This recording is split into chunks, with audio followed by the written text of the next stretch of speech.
नमस्कार, मी Gautam Kamble. GK. News मराठीमध्ये आपलं सर्वांचं स्वागत. तुम्ही पाहत आहात मराठवाड्याच्या कुशीतलं जी.के. न्यूज मराठी. आता घेऊ विविध क्षेत्रातील राजकीय, सामाजिक, आर्थिक, कृषी आणि क्रीडा व तसेच शैक्षणिक विषयी घडामोडींचा आढावा. चला तर वळूया पुढील बातमीकडे. आता बातमी आहे अपघाताची. पाहूया सविस्तर. नांदेडच्या अर्धापूर ते तामसा महामार्गावरील लोण शिवारात ट्रक आणि टिप्परची समोरासमोर धडक झाली आहे. या अपघातात टिप्पर चालक टिप्परमध्ये अडकला.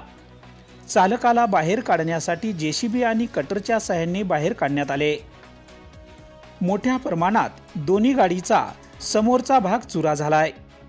मागील 1 तासापासून चालक आत अडकला होता. सुदैवाने या अपघातात कुठलीही जीवितहानी झाली नाही. Bureau report, GK. News, Ardhapur, Nanded.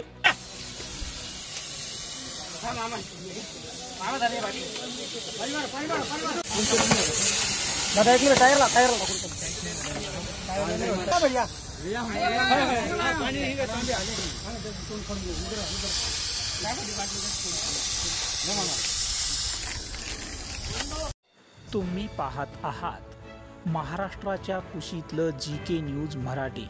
सात जनतेची, भूमी महाराष्ट्राची.